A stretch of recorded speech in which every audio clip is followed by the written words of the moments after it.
देव की जय। परम श्रद्धेय श्री साहिब जी, ज्ञान वैराग्य संपन्न मुद मंगलमय संत समाज साध्वी गण, आज हम सबके लिए खुशी की बात है कि आज हम सब परम पूज्य गुरुदेव का जन्म जयंती मना रहे हैं। इस अवसर पर मुझे भी सेवा का अवसर मिला है, सो सेवा पालनार्थ मैं भी विचार रखता हूँ। सदगुरु श्री अभिलाष साहिब जी पूरे कबीर पंथ के एक जगमगाते सूर्य के समान महान ज्ञानवान रहनी संपन्न महापुरुष थे। सदगुरु अभिलाष साहिब जी, जैसे कि हमारी साध्वी बहन ने बताई कि महान समतावादी समन्वयवादी भी महापुरुष थे। और आज के संदर्भ में देखें या पहले भी हमारा देश ही नहीं पूरे विश्व आज अनेक प्रकार के सांप्रदायिक राग द्वेष का स्वीकार हो रहा है। आज हम देख रहे हैं कि एक ऐसा धर्म है जो अपने से बराबरी तो दूर की बात समझो,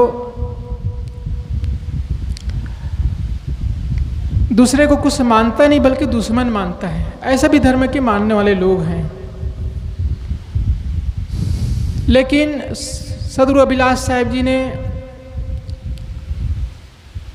इस संबंध में कि हम दूसरे धर्म का आदर कैसे करें, दूसरे संप्रदाय वाले का आदर कैसे करें, उनके जितना भी हितकारी ज्ञान की बात है उसको अपने जीवन में कैसे लें, कैसे सबके साथ समतापूर्वक व्यवहार करें, इसके बारे में सदगुरु अभिलाष साहिब जी ने केवल कहा नहीं, जी करके दिखाया।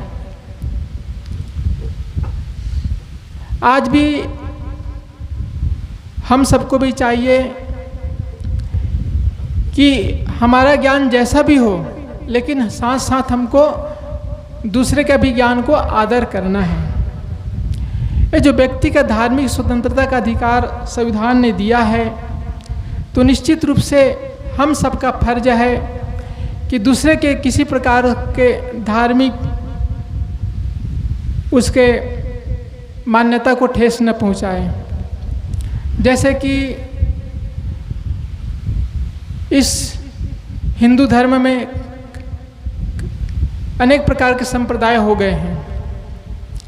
हालांकि हिंदू धर्म कहा जाता है, लेकिन हिंदू ये धर्म नहीं है, ये अनेक संप्रदाय वालों का एक समूह है। और ये हिंदू शब्द अन्य लोगों के द्वारा दिया गया शब्द है, ये हमारा शब्द भी नहीं है। सिंध नदी के उस पार रहने वाले लोग सिंध नदी की इस पार रहने वाले को वो हिंदू कहा करते थे, इसी से ये हिंदू शब्द आया। इसीलिए वेद कुरान पुराण में हिंदू शब्द नाम बिल्कुल नहीं है। तो मैं कहना ये चाहता हूँ सज्जनों कि महापुरुष की जयंती मनाते हैं, उसको याद करते हैं, उनके गुण को याद करते हैं, तो उसका सार्थकता यही है कि उनके गुण को हम भी अपने जीवन में उतारें। तभी उनको मनाना, उनको याद करना, ये हमारे जीवन के लिए हितकारी होगा। तो सदगुरु अभिलाष साहिब जी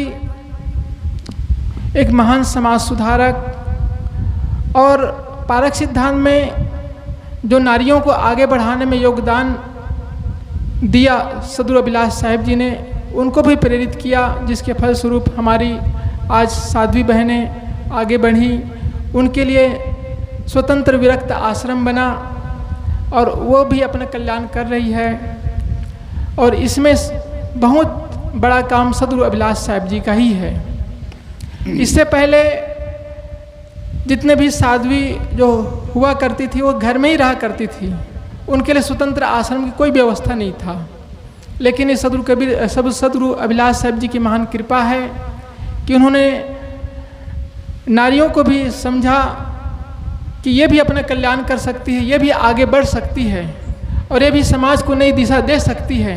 इसके लिए साहब जी ने भरपूर सहयोग दिया, आगे बढ़ाया, प्रोत्साहन दिया और जिसके फलस्वरूप हमारी साध्वी बहनें भी आगे बढ़ रही है। तो मैं इस और अधिक नहीं कहूँगा। इस अवसर पर मैं पूज्य श्री साहब जी को उनके चरण कमलों में 3 बार बंदगी करते हुए, सब संतों की 3 बार बंदगी करते हुए वाणी को ही विराम देता हूँ। बोलिए श्री सद्गुरुदेव की जय। समय जवाब देता जा रहा है।